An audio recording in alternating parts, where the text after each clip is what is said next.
Hi everyone အားလုံးပဲမင်္ဂလာပါဒီနေ့ကတော့စကားပြောမှဆိုရင်အသုံးများတဲ့လူစရိုက်ကိုပေါ်ပြလို့ရတဲ့နာမဝိသေသနလေးတွေကို share လုပ်ပေးပါမယ် Today we are talking about character adjectives words that describe people's personalities we'll look at 6 important adjectives so let's learn what they mean and how to use them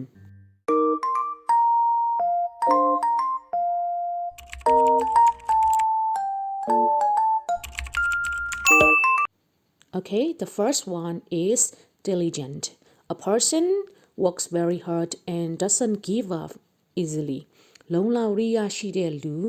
အဲ့လိုမျိုးလူဆိုရင်တော့ diligent လို့သုံးပါတယ် Okay, example ကြည့်ရအောင် The gardener was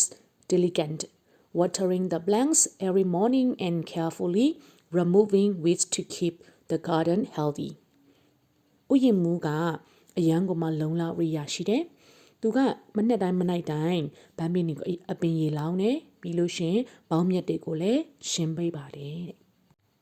နံပါတ်2 adjective ကတော့ ambitious ဖြစ်ပါတယ်သူကတော့ရည်ရွယ်ချက်ကြီးတော့ပေါ့နော် example နဲ့တူတူကြည့်ရအောင် Maria is ambitious she works 2 jobs while studying at university because she wants to achieve her dream of becoming a doctorမာရီယာကသူအလုံးနှစ်ခုလုံးနေစင်မှာပဲ University ကစာတွေကိုလည်းလေ့လာတယ်ဘာဖြစ်လို့လဲဆိုတော့သူရဲ့အိမ်မက်ဖြစ်တဲ့ဆရာဝန်တယောက်ဖြစ်အောင်သူလည်းစူးစမ်းနေတဲ့သူတယောက်ဖြစ်တယ်ပေါ့နော်အဲဒါကြောင့် ambitious ဆိုတာကရည်ရွယ်ချက်ကြီးမားတဲ့သူရည်ရွယ်ချက်ကြီးတဲ့သူလို့သုံးပါတယ်နောက်တစ်ခုအပြောမှအသုံးများတာက adjective မှာဆိုလို့ရှိရင် reliable ယုံကြည်စိတ်ချရတော့ပေါ့နော် example ကြည့်ရအောင် Whenever the team needs help they turn to Jack because she is reliable and always gets the job done on time. အတင်းကဘယ်ချိန်မှဖြစ်ဖြစ်ပေါ့နော်အလုပ်တစ်ခုခုတော့အကူအညီတစ်ခုခုလိုအပ်ပြီဆိုလို့ရှိရင်ねသူတို့က Jack စီကိုအမြဲတမ်းရောက်လာကြတယ်ဘာဖြစ်လို့လဲဆိုတော့ Jack က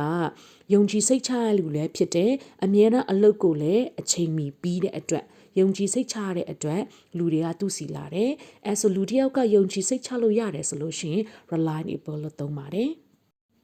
လူတယောက်ကကိုယ့်ကိုယ်ယုံကြည်မှုရှိတယ်ဆိုလို့ရှိရင်ဘယ်လိုသုံးလဲဆိုတော့ self confident လို့သုံးပါတယ်မိမိကိုယ်ကိုယုံကြည်မှုရှိတယ်ပေါ့နော် example ကြည့်ရအောင် Lily walk onto the stage with a self confident smile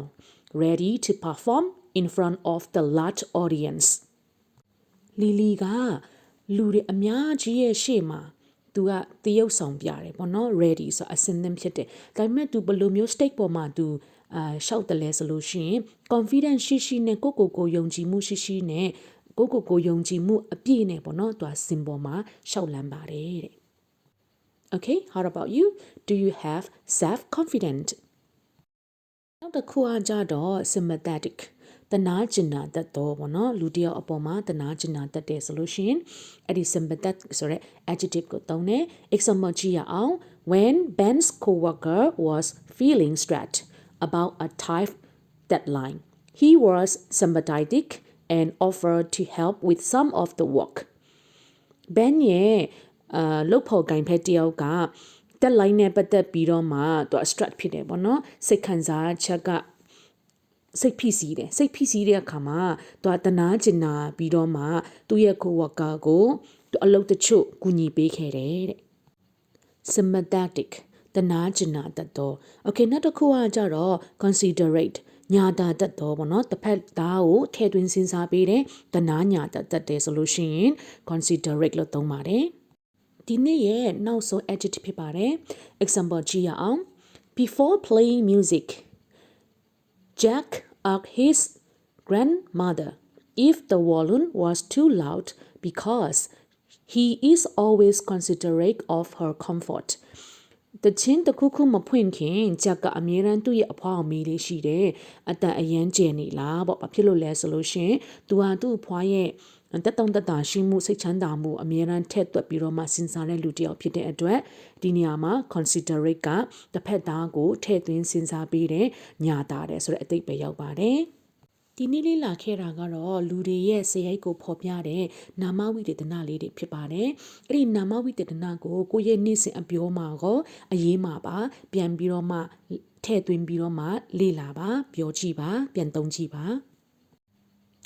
So, those are 6 great character adjectives to describe people. Which one do you think describe you best? Let me know in the comments. And don't forget to like, share, and subscribe for more fun lessons. See you next time. Bye.